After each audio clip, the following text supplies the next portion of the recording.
रामपुर गांव में प्रिया नाम की एक खूबसूरत लड़की रहती थी। प्रिया के बाल बहुत ही ज़्यादा खूबसूरत थे। वो जहाँ भी जाती थी सभी उसके बालों की बहुत तारीफ करते थे। माँ, मैं बाजार से सब्जियाँ लेकर आती हूँ। हाँ बेटा, जा जल्दी आ जाना, ठीक है। प्रिया बाजार सामान लेने जाती है। तभी रास्ते में उसकी दोस्त रवीना और रीना मिलते हैं। अरे रवीना और रीना, तुम यहाँ कैसे? और तुम कैसी हो? मैं तो ठीक हूँ। तू बता, तू कैसी है? हाँ, मैं भी ठीक हूँ। और कॉलेज भी खुलने वाले हैं, तू आ रही है ना? हाँ हाँ, मैं आ रही हूँ। और तुम लोग? हाँ, हम लोग भी आएंगे और खूब मस्ती करेंगे। चल ठीक है, अब कॉलेज में मिलेंगे। प्रिया घर आ जाती है और अगले दिन सुबह सुबह तैयार होकर कॉलेज पहुंचती है। कॉलेज में म्यूजिक कंपटीशन होने वाला था। प्रिया, तू भी म्यूजिक कंपटीशन में भाग लेने वाली है क्या? क्या तुम लोग भी इसमें भाग ले रहे हो? हाँ, हम भी भाग लेंगे। और हम तो सिंगिंग में बहुत ही अच्छे हैं, इसलिए तो हम ही जीतेंगे। ये तो बहुत अच्छी बात है। रीना, तुम्हें क्या लगता है प्रिया म्यूजिक कंपटीशन जीत पाएगी? जीतेगी कैसे? उसे तो सिंगिंग करना आता ही नहीं। तुम चिंता मत करो, वो नहीं जीत पाएगी। प्रिया दिन रात सिंगिंग की प्रैक्टिस करती है, मगर रवीना और रीना को इस बात का घमंड था कि उन्हें गाना गाना आता है। उन्हें प्रैक्टिस की कोई भी ज़रूरत नहीं। म्यूजिक कंपटीशन वाला दिन आता है। प्रिया, तुमने तैयारी कर ली? हाँ, अच्छे से। मैं जितना कर सकती थी उतना मैंने किया। अब आगे देखते हैं क्या होगा। सभी म्यूजिक परफॉर्मेंस पूरे हो जाते हैं। प्रिया को बहुत अच्छी अच्छी बातें बोली जाती हैं और म्यूजिक कंपटीशन का विजेता प्रिया को बनाया जाता है। ये कैसे हो गया? पता नहीं कैसे हो गया। रवीना और रीना इस बात से बहुत गुस्सा हो जाते हैं और प्रिया से मिलने नहीं जाते हैं। अब मैं इस प्रिया से बातें नहीं करने वाली। हाँ, मैं भी नहीं करूँगी। कॉलेज में ड्राइंग कंपटीशन होने वाला था। तभी रवीना और रीना बोली, चाहे कुछ भी हो जाए, तुम देखना, इस बार तो कंपटीशन मैं ही जीतूंगी। इस बार भी ड्राइंग कंपटीशन प्रिया जीत जाती है और रवीना और रीना गुस्से में कहते हैं, ये क्या हो रहा है? हम सारे कंपटीशन हारते जा रहे हैं और वो सारे कंपटीशन जीतती जा रही है।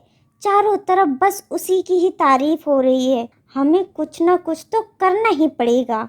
अब रवीना और रीना को प्रिया से बहुत जलन होने लगती है, इसलिए वो दोनों कभी उनसे बात नहीं किया करती हैं। पता नहीं रवीना और रीना को आजकल क्या हो गया है, कभी मुझसे बात ही नहीं करती हैं। उनके पास बात करने जाती हूँ तो वो वहाँ से चली जाती हैं।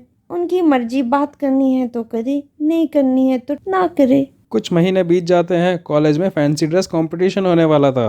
रीना, इस बार चाहे कुछ भी हो जाए, हम प्रिया को जीतने नहीं दे सकते। एक काम करते हैं, उसे गंजा कर देते हैं। अपने बालों के दुख में ही रोती रहेगी, तब तक हम ये कंपटीशन जीत जाएंगे। ये सही रहेगा। लेकिन ये सब होगा कैसे? ये सब तो तुम मुझ पर छोड़ दो। बस एक काम करो, प्रिया को मेरे घर लेकर आओ। रीना प्रिया के पास आती है और कहती है, प्रिया, कैसी हो तुम? मैं तो ठीक हूँ, तुम बताओ तुम कैसी हो? और आजकल तुम्हें क्या हो गया है? तुम मुझसे बात ही नहीं करती हो। हमें तो कुछ भी नहीं हुआ। ये सब छोड़ो, मेरी बात सुनो। आज रवीना ने हमें खाने पर बुलाया है। क्या? मुझे भी बुलाया है? हाँ, तुमको भी बुलाया है और तुम्हें चलना पड़ेगा।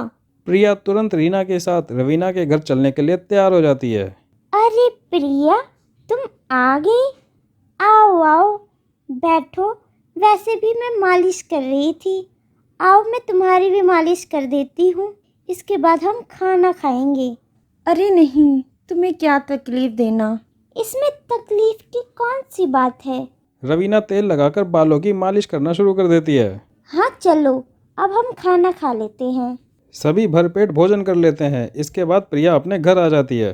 तुम उसके बालों की मालिश करो, क्या इसलिए मैं उसे यहाँ तक लेकर आई थी? अरे रीना, जिस तेल से मैंने उसकी मालिश की है वो कोई आम तेल नहीं है। उस तेल में मैंने ऐसी दवाई मिलाई थी जिससे प्रिया के सारे बाल उड़ जाएंगे और वो गंजी हो जाएगी। क्या सच में प्रिया के बाल झड़ जाएंगे? हाँ रीना, तुम देखना, अब ये कंपटीशन जीतने से हमें कोई नहीं रोक सकता। प्रिया घर पहुंचकर बालों को झाड़ती है तो उसके बाल बहुत ज़्यादा झड़ने लग जाते हैं। इसी तरह पूरे दिन बाल झड़ते हैं और अगली सुबह तक प्रिया की लंबी चोटी एक पतली छोटी सी चोटी में बदल जाती है। ये क्या हो गया? मेरे बाल इतने कैसे झड़ गए? प्रिया रोने लगती है, तभी उसकी माँ आ जाती है। प्रिया बेटा, ये क्या हो गया? पता नहीं माँ, ये सब कैसे हो गया? आपको पता है हमारे कॉलेज में कल फैंसी ड्रेस कंपटीशन होने वाला है, वहाँ मैं कैसे जाऊँगी? बेटा प्रिया, तुम इस बार फैंसी ड्रेस कंपटीशन में भाग मत लेना। कुछ महीने में बाल वापस आ जाएंगे और कहीं भी आना जाना तो टोपी पहन लेना और जाकर बाजार से सब्जी लेकर आ जा। ठीक है माँ। प्रिया टोपी लगाकर सब्जी लेने जाती है। रवीना और रीना को तो इसी बात का इंतजार था। जैसे ही वो प्रिया को गंजा देखते हैं, प्रिया तो गंजी हो गई।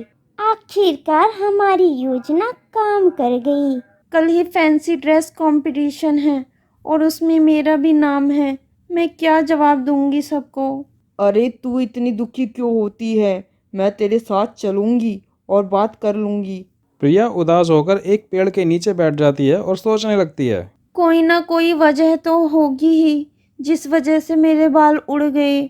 मैं उस दिन रवीना के घर गई थी, उसने मेरे सर में मालिश की और उसके बाद से ही मेरे बाल झड़ने लगे। प्रिया ये सब सोच रही होती है कि अचानक पेड़ के पास एक प्यारी सी बिल्ली प्रिया के सामने आ जाती है। फिर उसको देखकर भागने लगती है। प्रिया उसे पकड़ने लगती है। पकड़ते पकड़ते जंगल में चली जाती है। आखिरकार प्रिया उसे पकड़ लेती है। जैसे ही प्रिया उसे पकड़ती है, वो बिल्ली एक खूबसूरत परी में बदल जाती है। ये सब देख प्रिया बहुत हैरान हो जाती है। तुम तो कमाल की लड़की हो। आज तक मुझे कोई भी नहीं पकड़ पाया और तुमने मुझे पकड़ लिया, ये तो कमाल की बात है। आप कौन हो? मैं परी हूँ। अब जबकि तुमने मुझे पकड़ लिया है तो तुम मुझसे क्या चाहती हो? बताओ, मैं तुम्हारी हर इच्छा पूरी करूँगी। मैं गंजी हो गई हूँ और मुझे कल फैंसी ड्रेस कंपटीशन में भाग लेना है। कृपया आप मेरे जैसे पहले बाल थे वैसे बाल कर दीजिए। बस इतनी सी बात। ये लो जादुई तेल। ये जादुई तेल आज रात अपने सर पर लगाकर सो जाना। तुम्हारे बाल वापस पहले की तरह हो जाएंगे। इतना कहकर परी वहां से गायब हो जाती है। प्रिया वो तेल लगाकर रात में सो जाती है और सुबह तक प्रिया के सर पर घने और खूबसूरत बाल आ जाते हैं। ये सब देखकर प्रिया बहुत खुश होती है। ये तो सच में चमत्कार हो गया। प्रिया फैंसी ड्रेस कंपटीशन में आती है। उसके घने और खूबसूरत बाल देख रीना और रवीना हैरान रह जाते हैं। प्रिया फैंसी ड्रेस कंपटीशन में भाग लेती है और जीत जाती है। रवीना और रीना इस बात से परेशान थे कि आखिर प्रिया के बाल पहले जैसे कैसे हो गए। एक दिन रीना रवीना के घर पर बैठी थी और बातें कर रही थी। रवीना, आज सर में बहुत दर्द है। मेरे भी सर में बहुत दर्द हो रहा है। चल मैं तेरे सर में मालिश कर देती हूँ। हाँ ठीक है, फिर मैं भी तेरे सर पर मालिश कर दूंगी।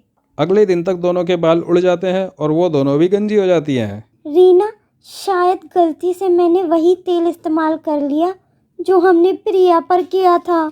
रीना और रवीना प्रिया को सारी बात बताकर उनसे माफ़ी मांगते हैं। प्रिया, हमें माफ़ कर दो और बताओ, इतनी जल्दी से तुम्हारे बाल कैसे आ गए? नहीं, मैं नहीं बताऊंगी। तुम दोनों ने मेरे साथ बिल्कुल भी अच्छा नहीं किया और अब मैं तुम्हें कुछ भी नहीं बताने वाली। मैं तुम्हें कभी माफ़ नहीं करूंगी। हम जानते हैं कि हमने तुम्हारे साथ बिल्कुल अच्छा नहीं किया। कृपया हमें माफ़ कर दो और बताओ, तुम्हारे बाल कैसे आए? बार बार पूछने पर प्रिया उन्हें सारी बात बता देती है। दोनों उसी पेड़ के पास आते हैं और बिल्ली को ढूंढने लग जाते हैं। अब उस पेड़ पर चुड़ैल का वास हो चुका था। वहाँ पर चुड़ैल रहती थी। चुड़ैल उन दोनों को देख लेती है और उन दोनों के सर पर नीले बाल ला देती है। अरे रीना, तेरे सर पर नीले बाल कैसे आ गए? दोनों समझ नहीं पाती हैं और रोती हुई वापस आती हैं। वापस आकर दोनों नीले बालों को काटने की बहुत कोशिश करती हैं, लेकिन बाल नहीं कट पाते हैं। उन दोनों को उनके किए की सज़ा मिल जाती है और अब वो दोनों हमेशा के लिए नीले बालों के साथ ही रहते हैं। दोस्तों, हमारी कहानी आपको कैसी लगी हमें कमेंट करके ज़रूर बताइएगा और चैनल को लाइक, शेयर और सब्सक्राइब ज़रूर करिएगा। धन्यवाद।